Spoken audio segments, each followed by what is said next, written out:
everyone, I'm Jasmine Sidhu and I welcome you all to my yet another session of online tutorial. Now before I should talk about my today's video, let me first thank all my subscribers for subscribing to my channel and a humble request to all those who have still not subscribed my channel to quickly subscribe my channel and don't forget to press the bell icon so that you can get the notifications for all my upcoming videos. Now, in my today's video, I have taken up the explanation of chapter 4 of Moments book prescribed by CBSE for class 9th. The name of the chapter is In the Kingdom of Fools. This chapter has been penned down by A.K. Ramanujan, and if I talk about the author, he was an Indian poet and scholar of Indian literature who wrote both in English and Kannada. He was born on 16 March 1929 in Mysore, and he wrote mostly in free verse, but he did make use of rhyme and assonance for creating musical effects. Many awards have been conferred upon him, like Padma Shri in 1976, Mac Author Fellowship in 1983, Sahitya Academy Award in 1999, but this was posthumously awarded to him. He was no more when he got this award. He died on 13 July 1993 at Chicago in United States. Now let's look at the chapter. The chapter is basically about a kingdom ruled by a foolish king and his silly minister. We'll see that in this Kannada folk tale, it is bringing to light the dangers posed by foolish people. Such people can be dealt with only, by the wise and calm personalities. Foolish people are actually unpredictable and at times can be very, very dangerous. So we should stay away from foolish people, else one is bound to suffer. While dealing with such people, we should employ wisdom rather than being logical. They don't understand the concept of logic. So we need to be patient enough to handle such people, and we need to counter them with our presence of mind and our wisdom. Now, if I talk about the characters in the story, there are a number of characters introduced in the story, but the main four characters are the king who owned this beautiful kingdom and his silly minister, which was an equal partner in the foolish orders passed by the king. Then there was the eminent personality, the guru, who was actually a wise man, right? And he had a disciple who was greedy. So the shades of the personalities over here are very different, and we'll come across certain other secondary characters through which the story is weaved. Now, how the story starts? The story starts when the guru and his disciple one fine day entered this kingdom of fools, and they were very surprised to see the situation over there. And what was the situation? Situation was that they entered the kingdom in the broad daylight, but they couldn't see anybody on the streets. No, animal was seen. There weren't any people around. Everything was silent, quiet, as if they all were sleeping. Right? Anyhow, they passed their time, and in the evening time, it was getting dark. They were really hungry, and at that time they were losing their patience. But then they started observing that slowly there is little bit movement in the kingdom. And at the night time there was hustle bustle in the market. The markets were lighted, it was crowded, and all the people, even the animals, were out on the street. Now, this was very, very strange for both of them. Anyhow, they were hungry, they wanted something to eat, so they were looking for the shops to buy something and have their meal. And then another surprising fact came into light, and that was that if they were purchasing a dozen bananas, or they were taking any grocery item, everything was costing one dudu, right? This was again very strange for them, that how could everything be at the same price? But the guru was wise. He understood that this is a kingdom which is being run by a foolish king, and he told his disciple that it will be dangerous to stay over here. But the disciple, as I told you, he was greedy. He wasn't ready to leave that kingdom because he was actually enjoying such cheap food. Everything, whatever he was purchasing, it was of one to do. So eventually, the king who was ruling that kingdom, he was a fool, but the disciple, he was very much attracted towards this kingdom. The guru, he decided, he told him, he announced him that, see, I am leaving. If you want to stay here, you stay back, but it is not advisable to be in this kingdom. Anyhow, the disciple, he did not listen to his guru. The guru, he left the kingdom, but the disciple, he remained over there, and he was so happy, eating, eating, and eating. And after staying there for some time, for some days, he was like a sacred bull. He was so fat because everything was so cheap, be it ghee, be it rice, be it the cereals or the fruits. Everything was costing one to do, and he was actually enjoying that. So he ate madly, and he became a very, very fat man. And then an incident happened in the kingdom. Now, what was that incident? The incident was that one fine day a thief broke into a rich merchant's house, and when that thief was coming out of the merchant's house, the wall collapsed over him. As a result, he died. Now, the brother of this thief, he approached the king and he blamed the rich merchant that because his wall was weak, he lost his brother, and the merchant had to be blamed. Now, as we all know, the king was a fool, right? So he summoned the rich merchant and he called him into his court. He inquired, and the merchant, he agreed that yes, that wall was in my house and it collapsed because it was weak, right? So the king, he was very perturbed and he told that I have to give you the punishment then.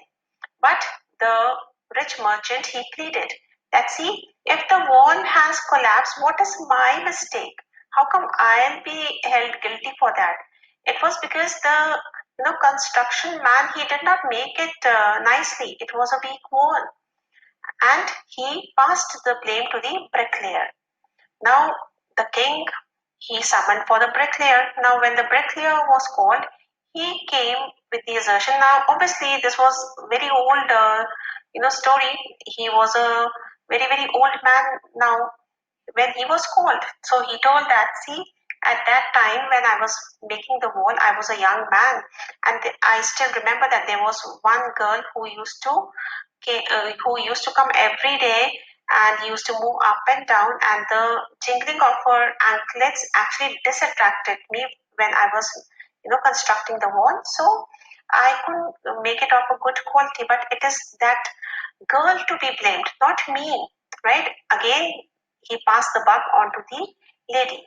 Now the king, he summoned for the old lady. This old lady, when she came, she was also quite old by this time, right? Now she was having a stick in her hand with a shaky movement. She came, entered the court, and she told her part of the story. She told that, see, king, this is not my fault.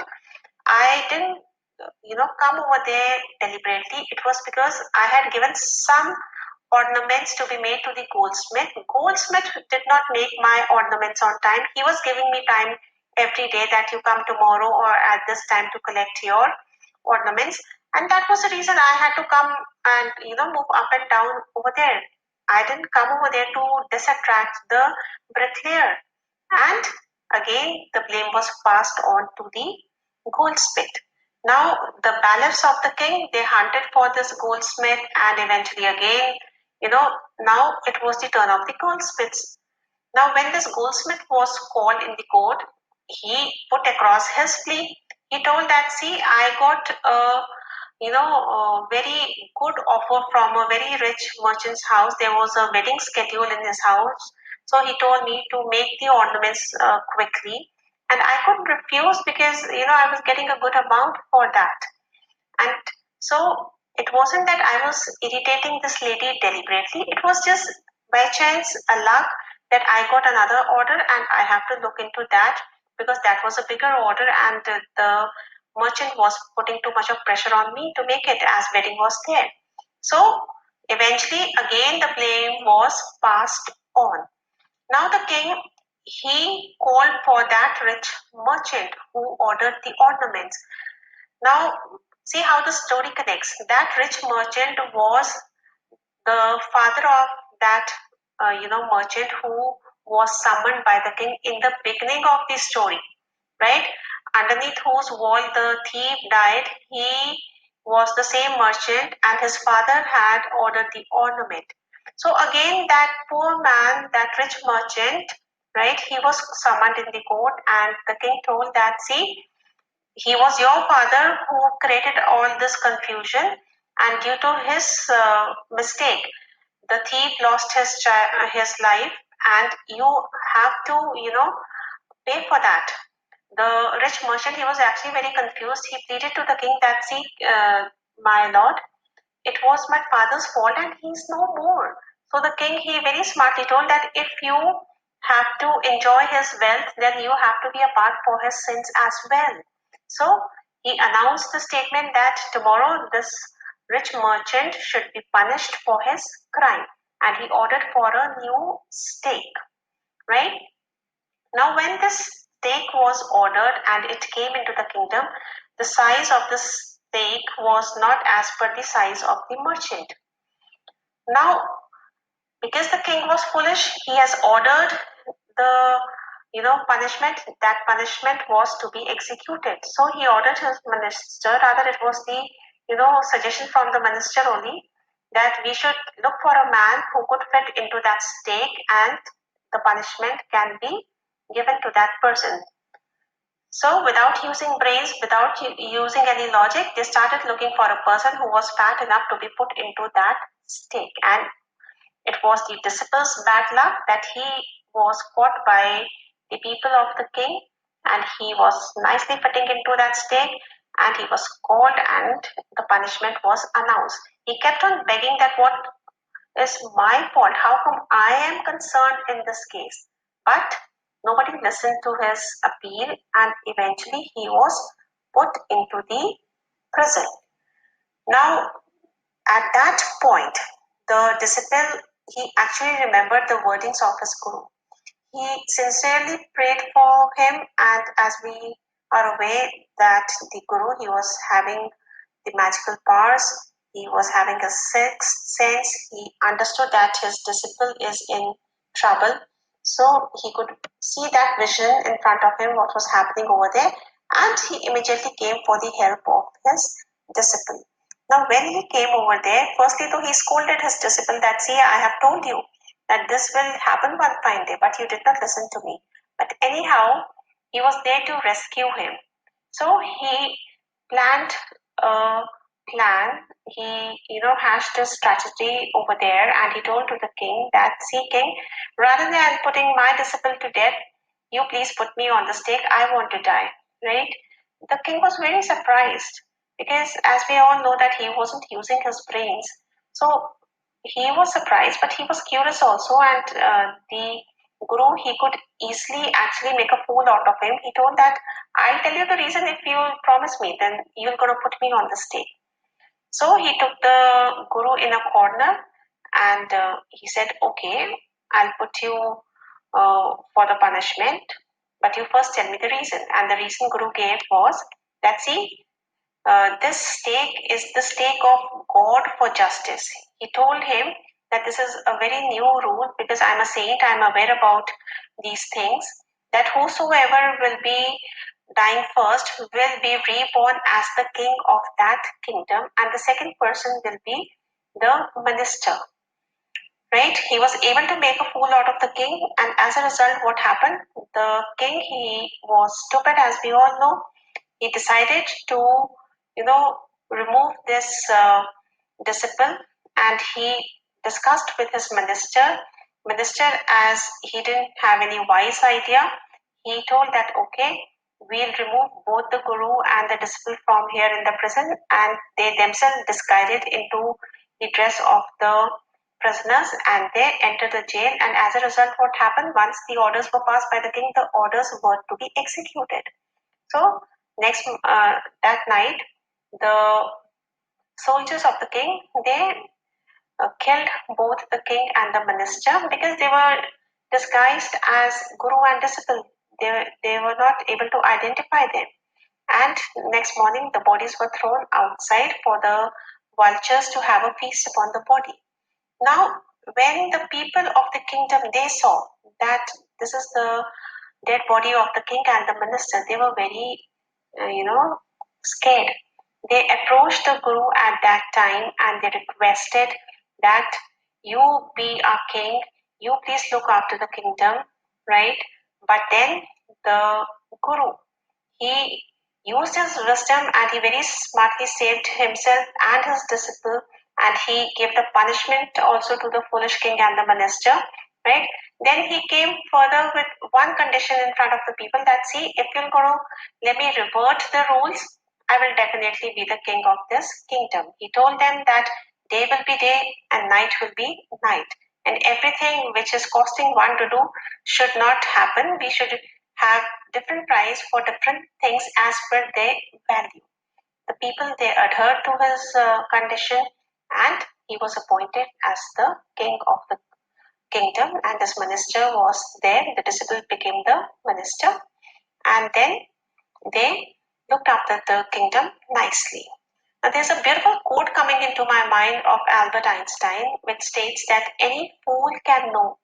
The point is to understand. We all feel, even in our day-to-day life, to make people understand your point, that is more difficult. People are aware, but to make them realize about the pros and cons, that's the most difficult thing. So this was exactly which happened with the king and his minister. Right, that's all in this chapter, children. I hope you might have liked my video. So please don't forget to like, share, and subscribe.